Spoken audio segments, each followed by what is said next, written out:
जय माँ, जय भगवती, जय गुरुदेव, नमस्कार जी। आप सबको श्रोताओं को और आशीर्वाद के साथ में मनोकामनाएं आपकी सिद्ध हों, हृदय तल से आशीर्वाद है, शुभकामनाओं सहित। और नूतन वर्ष, जैसे कि मैं हर बार व्यवस्था करता हूँ, हमारी कुदरत नूतन वर्ष आने के लिए तैयार रहती है।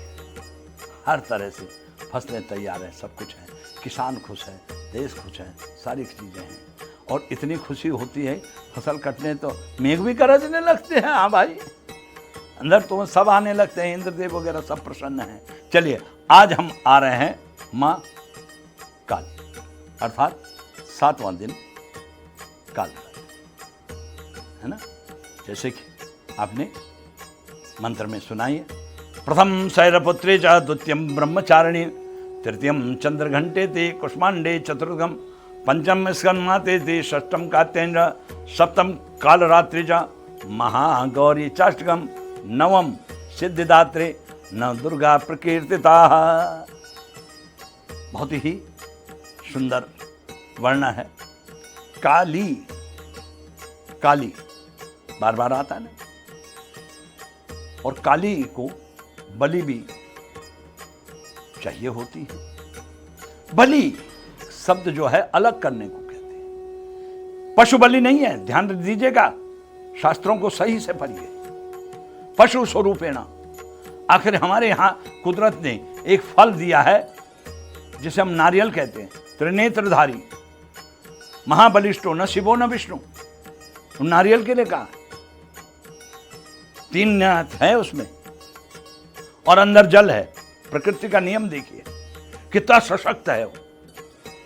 सब कुछ इसी वसना दे दिया, यही माँ के गर्भ से उत्पन्न हो रहा है। माँ, फिर आया ना माँ। हाँ, बार बार माँ शब्द आता है। माँ बोलना सीखिए।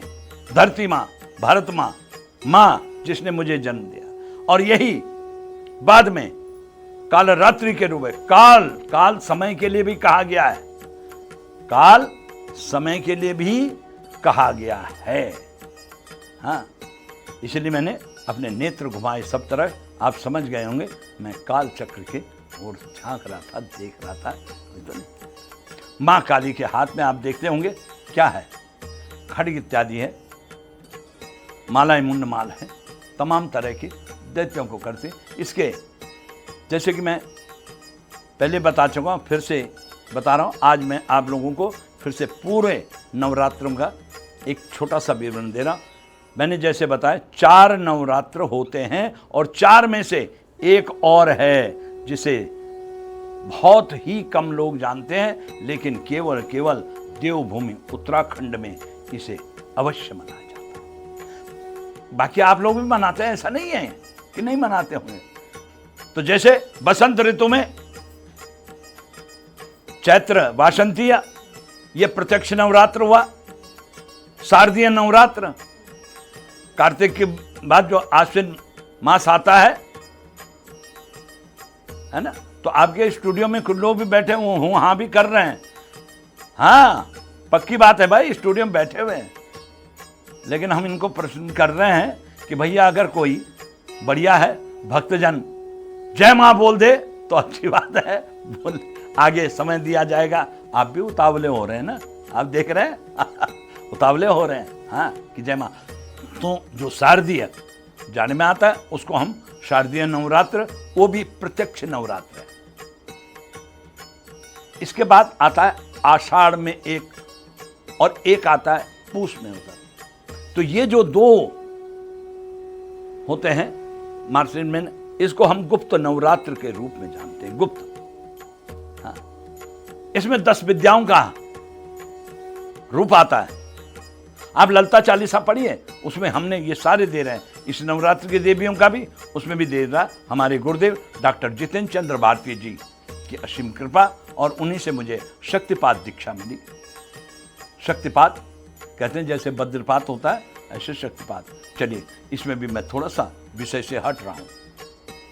आपको काल रात्रि के विषय में बता, माँ काली सब जानते हैं, उसी में से आगे बढ़ रहा हूं। शक्तिपात, समर्थ गुरु अपने शिष्य को 3 प्रकार से शक्तिपात करता। पहला है उसका स्पर्श, दूसरा है दृष्टि और तीसरा है ध्वनि। तब उसके कुंडलिनी शक्ति पूरी जागृत हो जाती है और तब उसमें नाना प्रकार की क्रियाएं होती हैं। यही वो देवियां हैं जिन्हें मैं आज 7वें बार तक आ गया, 7वें भी बताऊंगा, 7वें बार में। तो वो जो कुंडलियां, पहला दृष्टिपात क्या है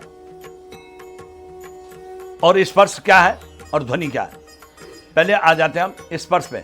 जैसे पक्षी अंडे देता है, पक्षी अंडे देता है, अंडों के ऊपर बैठता है, उन्हें सेकता है, तब उसमें प्राण शक्ति आती है, तब वो जीव पैदा होता है, फिर वो चलायमान होता है। दूसरा दृष्टि, ऐसे देखो, इस दृष्टिपात से क्या करता है, ये कछुए से आई है।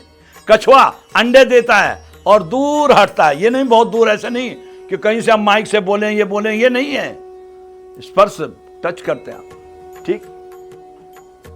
दृष्टिपात, कछुआ जब दृष्टिपात करता उन अंडों को ऐसे ऐसे ऐसे देखता है, ये देखते हुए, इनको देखते देखते ही फिर उसका ये हो जाता, इनमें प्राण आ गया, तुरंत जाता है और मिट्टी से ढक देता है, उन सब अंडों को ढक देता है, फिर कभी उस तरफ झांकता नहीं है, चला जाता है और वो अंडों से कछुए निकल कर गट गट गट गट गट गट गट गट पानी की ओर भागते हैं अपने आप। ये देखिए, उन्हें कोई स्कूल नहीं है, कोई ट्रेनिंग नहीं है, ट्रेनिंग स्कूल इत्यादि ये सब हम मानवों के लिए, तेरा मेरा मेरा तेरे के चक्कर में पड़े। बोलो नारायण की जय, बोलना ही पड़ेगा आपको, मैं बार बार जय बोलता रहना। बाकी मंच पे कई लोग बोलते हैं बोलो शेरे वाली माता की, वो की पे ही अटके रहते हैं, की माने चाबी, और हमारे पास सिद्ध कुंजिका, कुंजिका को भी कहते हैं की, और हम चाबी को ले लेते हैं, इसलिए जय हर बार बोलता रहता हूं, कोई ससुरा बोले या ना बोले, बोलो नारायण की जय। फिर भी मैंने जय बोला, इसलिए कहते हैं कि आप लोग भी जय बोला करें। अब जो तीसरा बताया मैंने, ध्वनि, ये शक्तिपात है, आपके शरीर को समझो भाई, है क्या शक्तिपात में आपके सामने आएगा आखिर ध्वनि। ध्वनि क्या,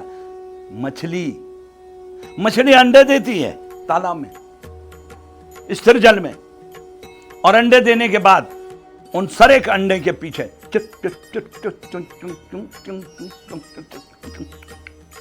ऐसे आवाज करती रहती, और तब तक आवाज करती है जब उन अंडों में प्राण शक्ति आ जाती है, फिर वो भी मछली, और जब अंडे फूटते हैं दन दन दन दन दन दन चलने लगते हैं, तैरने लगते हैं, खटाखट खटाखट। बोलिए नारायण की जय।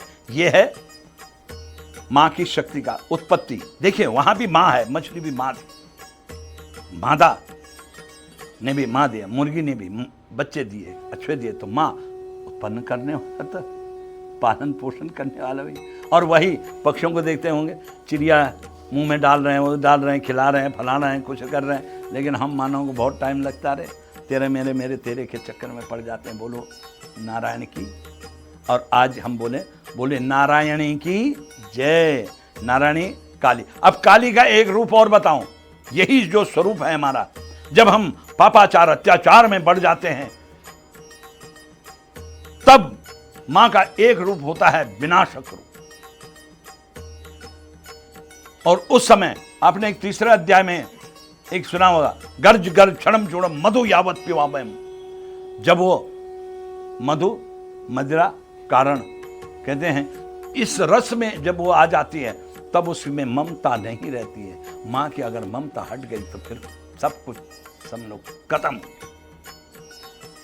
चलती है।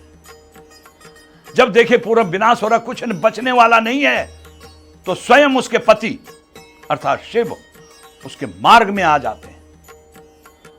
और मार्ग में आते हैं, वो देखते हैं इस गेट से चल रही है, तो ऐसा लेटते हैं कि देवी का दाहिना पैर ही उनकी छाती पे गिरता है। भोलेनाथ इस छाती यहां पे गिरता है। जैसे पैर पड़ता है, वो देखते मेरे मार्ग में किस पे पैर पड़ा। ये रूप है उसका। पैर पड़ते ही तब वो शांत हो उसको ये नहीं कहे कि वो रस पी रही हो। हाँ, काली को हमेशा गलत मत समझे। अश्कर पश्चाताप भी उसने किया। और शंकर न होते, इसीलिए कहते हैं 2 रूप है हर एक है। आपकी कोई भी जीवन चक्र है उसमें 2 चीज होती है, चाहे साइकिल चलाओ, गाड़ी चलाओ, घर की चलाओ, कुछ चलाओ। तो या देवी सर्वभूतेषु काली रूपेण संस्थिता नमस्तस्यै नमस्तस्यै नमस्तस्यै नमो नमः। और आज हम माँ को इसी तरह से प्रणाम करते हुए नमन करते हैं। ओम काले नमो नमः, ओम शिव प्रियाय नमो नमः। जय माँ, जय भगवती, जय गुरुदेव। आज